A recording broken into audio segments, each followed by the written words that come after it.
الدين رأس المال فاستمسك به فضياعه من أعظم الخسران. بسم الله والحمد لله والصلاة والسلام على رسول الله وعلى آله وأصحابه أجمعين وبعد. Pastaj për gjërave të rëndësishme ku duhet ta kujtojmë jetën, ta pastrojmë jetën, është edhe ne kur bijem në sejdë në namaz para Allahut subhanahu wa taala. Dhe kur gjatë kësaj sejdë ne e madhrojmë dhe e lartësojmë Allahun subhanahu wa taala. Pra themi subhana rabbiyal a'la. I pastër nga çdo emet është Zoti im më i lartë. Çfarë do të thotë kjo at-tasbih? Do thotë ne e lartësojmë Allahun subhanahu wa taala. Tregojmë se Allahu është larg çdo tëmete. Tëmetat zakonisht janë në origjinë të cilësisë apo shfaqen atëherë kur cilësitë krahasohen mes vetë. Do thotë kur krahasohen cilësitë e dikujt me dikujt tjetër. Sa i përket origjinës së cilësisë, themi për shembull për Allahun subhanahu wa taala se Allahu është i gjallë, Allahu është i gjithdijshëm, Allahu është i gjithfuqishëm, Allahu është i gjithë urtë, është i gjithë pushtetshëm. Pra në gjitha këto cilësi nuk ka asnjë temet, të gjitha i pohohen Allahu subhanahu wa taala në formën më të përkryer të mundshme. Pra ai është i gjallë dhe jeta e tij nuk ka asnjë mangësi. Është që dëgjon gjithçka dhe në dëgjimin e tij nuk ka asnjë mangësi. Është i gjithditur, i gjithdijshëm dhe në dijen e tij nuk ka asnjë mangësi. Pra sa i përket dijes së Allahut subhanahu wa taala, për shembull nuk themi se dija se Allahut i ka paraprir pa dija, apo se dija e Allahut pasohet nga harresa. Jo, dija e Allahut është absolute, në të nuk ka asnjë lloj mangësie. Lloji i dytë i mangësisë është kur cilësia e dikujt krahasohet me cilësinë e dikujt tjetër. Edhe nga kjo e pastrojmë dhe e lartësojmë Allahun subhanahu wa taala, pra nga ngjasimi me krijesat. Sepse ngjasimi i Allahut me krijesat, çfarë është? Është mangësi. Pra nuk themi për shembull se fytyra e Allahut subhanahu wa taala është sikur fytyra e krijesave. Andaj si rezultat i kësaj që e tham deri më tani, dalim në përfundim se mangësia sillet mes dy gjërave. E para mangësinë e cilësinë, në vetë cilësinë. Dhe tham se cilësitë e Allahut subhanahu wa taala janë absolute, janë të përkryera dhe nuk u shfaqet mangësia nga asnjëri aspekt.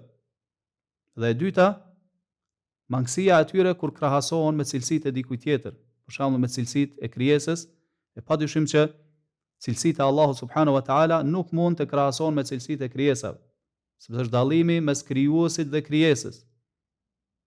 Pra Allahu subhanahu wa taala është i lartë, është i pastër në cilësitë e tij, nuk ka në to mangësi.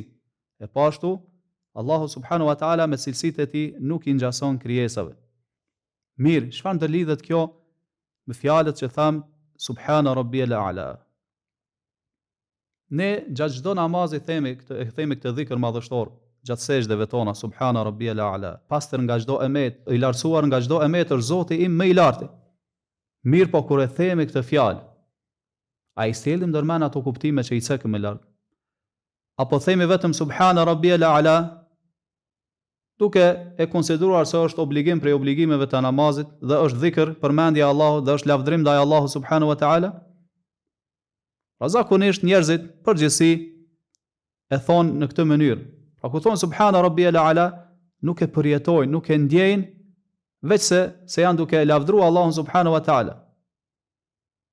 Dhe nuk e sjellin ndërmend se gjatë kësaj fjale ata thonë o Allah, unë ty po të lartësoj. O Allah, o Zotë im, unë ty po të pastroj nga çdo emet në cilësitë tua dhe nga çdo emet që ti të përngjasosh krijesave tua. Pra të pakt janë ata të cilët i sjellin ndërmend këto kuptime madhështore. Po ashtu kur ta themi këtë dhikr madhështor subhana rabbiyal a'la, ai çfarë është e rëndësishme është që ne ta sjellim ndërmend se Allahu subhanahu wa taala është i lartë, është më i lartë me qenien e tij, me cilësitë e tij. Pra Allahu është sipër çdo gjëje. Allahu subhanahu wa taala në disa ajete të Kuranit e ka përshkruar veten se është el-a'la, më i lartë. Ndërsa në disa ajete tjera thotë el-ali, është i lartë. Të gjitha këto dy përshkrime i pohohen Allahu subhanahu wa taala.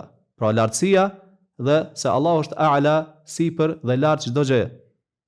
Po ashtu vrem se në disa raste Allahu përshkruan veten se është el-Kabir, i madhi.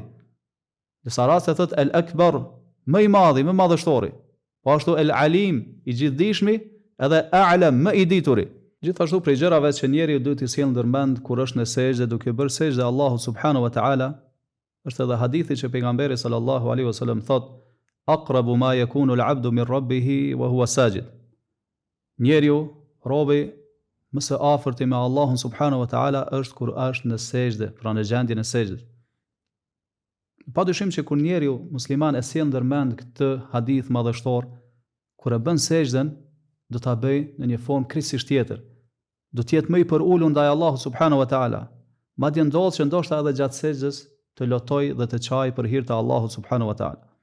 Nga që e sjell ndërmend se në atë gjendje është më së afërti me Allahun azza wa jall dhe Allahu pastaj i përgjigjet lutjeve të tij. Për lutjeve që pejgamberi sallallahu alaihi wasallam i thoshte gjatë sejdës, është edhe një lutje tjetër madhështore ku thoshte: Allahumma ighfir li dhanbi kullah, o Allah, mi fal të gjitha mëkatet. Diqqahu wa jillah, të voglat dhe të mëdhat. Wa awwalahu wa akhirah, të parat dhe të mbramat, të fundit. Wa alaniyatahu wa sirra, ato që i kanë bërë haptazi dhe ato që i kanë bërë fshehtazi. Transmeton Muslimi në Sahihun e tij. Po e vrem se pejgamberi sallallahu alaihi wasallam është xheruar paksa në këtë lutje. Sepse lutja është adhurim, shprehja e adhurimit ndaj Allahut subhanahu wa taala.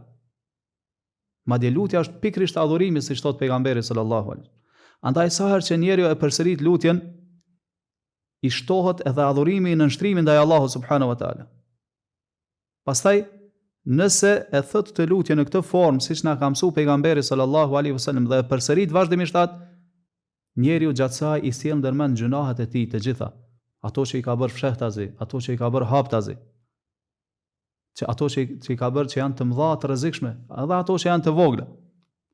Dhe kjo pikërisht kjo është urësia pse pejgamberi sallallahu alaihi wasallam fillimisht i përmendi gjunahet në formë të përgjithshme, pastaj i detajizoi.